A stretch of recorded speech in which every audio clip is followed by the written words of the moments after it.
Perseteruan abadi Jokowi vs PDIP. Siapakah yang akan jadi pemenangnya? Luar biasa. Pasca Pilpres sampai sekarang, bahkan di bulan puasa, bulan Ramadan, masih saja terjadi polemik perang yang luar biasa. Permusuhan antara PDIP, terutama Hasto dan kawan-kawan, melawan Pak Jokowi. Nanti kita akan melihat fakta-fakta persidangan. Jadi silahkanlah Pak Hasto mau koar-koar apapun, mau bernarasi, beropini apapun, ungkap di persidangan. Tentu dengan bukti-bukti, fakta-fakta hukum yang bisa dipercaya. Kalau hanya sekedar narasi, opini, semua bisa membangun, semua bisa membuat. Tetapi kalau sudah di pengadilan, tentu saja yang punya nilai hukum, fakta-fakta hukum, itu yang akan menjadi bahan pertimbangan keputusan pengadilan bagi hakim. Ya, kita melihat masih saja Hasto dan kawan-kawan menyangkut pautkan Pak Jokowi, bahwasanya Hasto menjadi tersangka itu karena pemecatan Pak Jokowi oleh PDIP. Dan kemarin baru saja Pak Jokowi merespon, menjawab tudingan itu dengan sangat-sangat elegan dan telak. Pak Jokowi bilang, "Lah, wong mengancam untuk tidak dipecat itu gunanya apa? Untungnya apa? Ruginya apa?"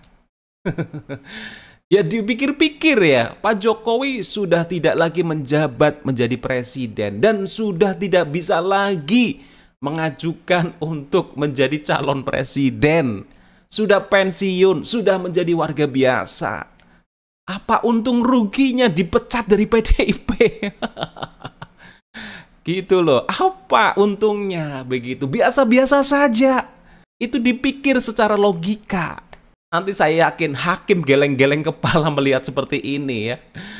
Masalah dipecat dari partai, kemudian tiba-tiba ada seseorang yang ditersangkakan. Aneh bin ajaib. Ya, tapi kita lihat saja nanti apakah Hasto bisa membuktikan itu semua. Bisa menjadi fakta hukum yang akan menjadi bahan pertimbangan atau hanya sekedar omon-omon belaka. Ya tapi begini ya, kalau saya melihat peperangan, perseteruan Jokowi vs PDIP, itu kalau di kubu PDIP ya hanya Hasto. Mungkin tambahannya Adian Apitulu, Deddy Sitorus, begitu. Dan kawan-kawannya yang selama ini aktif betul menyerang Pak Jokowi. Guntur Romli juga, ya. Itulah, ya paling hanya kelompok-kelompok itu ya. Tetapi kalau kita melihat PDIP sekarang ada dua kubu. Kubu pertama ya tadi, Hasto dan kroni-kroninya. Kubu kedua ada sosok Puan Maharani. Bisa jadi nanti PDIP, ya sekarang ini kan PDI Perjuangan. Nanti ketika Hasto kalah di persidangan, akhirnya ditahan, dipenjara, ya, maka akan muncul generasi berikutnya. Puan Maharani akan memimpin PDIP. Barangkali nanti nama PDIP akan berubah. PDI Perjuangan.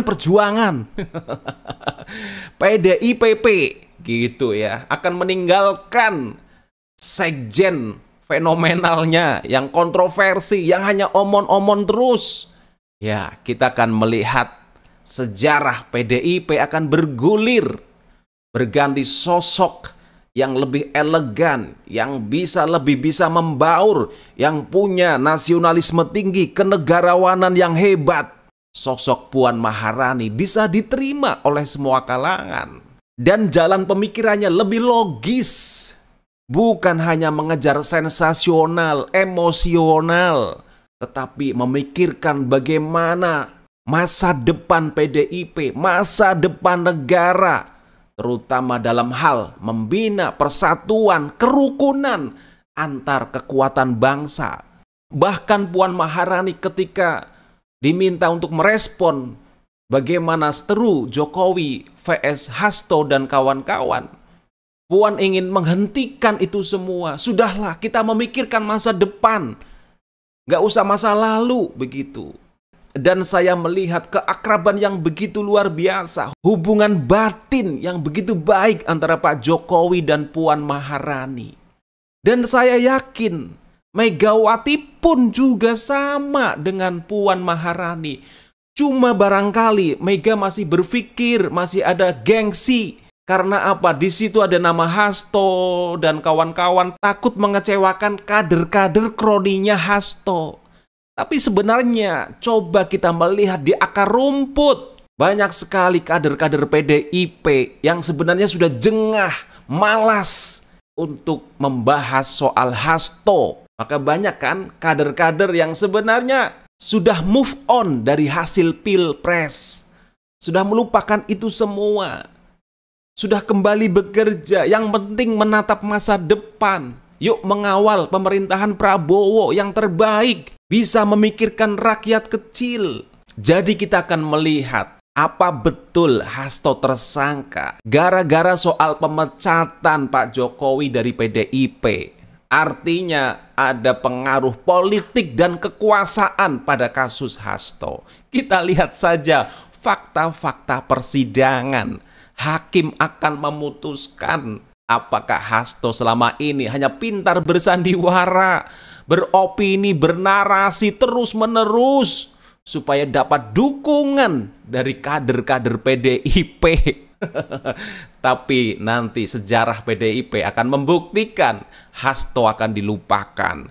Hasto sudah tenggelam dan Hasto sudah dikubur dari sejarah perjalanan PDIP. Jadi kalau bicara siapakah pemenangnya, saya kok optimis Pak Jokowi akan menjadi pemenangnya. Dan di luar itu ya, ada faktor X yang mendukung, yang mendoakan Pak Jokowi terus-menerus. Sampai detik ini luar biasa.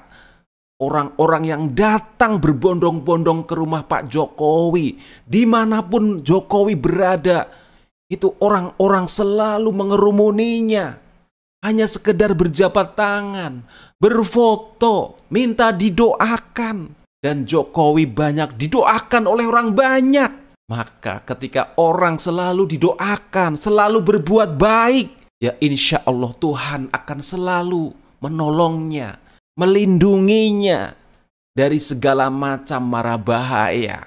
Termasuk tuduhan-tuduhan yang terus-menerus dialamatkan kepada Pak Jokowi soal ijazah palsu masih saja sampai sekarang. Padahal pihak UGM dekannya sudah memastikan betul bahwa Pak Jokowi adalah lulusan UGM. Ijazahnya asli.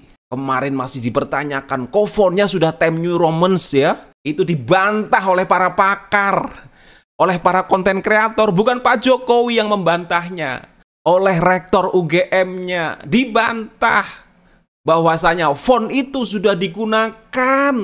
Bahkan font itu sudah diciptakan 1930-an. Malah mempermalukan diri sendiri. Orang yang selama ini mempersoalkan ijazah palsu Pak Jokowi. Nah, ini bukti-bukti bahwa Pak Jokowi akan selalu dilindungi, akan selalu diselamatkan. Karena apa? Doa-doa orang-orang baik, rakyat yang selama ini begitu menyukai Pak Jokowi, begitu mengagumi Pak Jokowi, hormat, respek terhadap Pak Jokowi.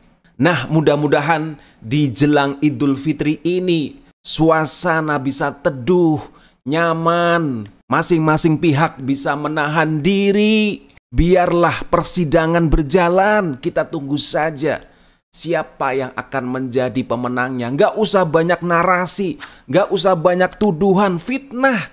Buktikan saja di pengadilan, itu tempat terbaik untuk mengadili kasus apapun, termasuk kasus hukum, kasus politik, dan lain sebagainya. Sekian opini pribadi saya, terima kasih dan sampai jumpa.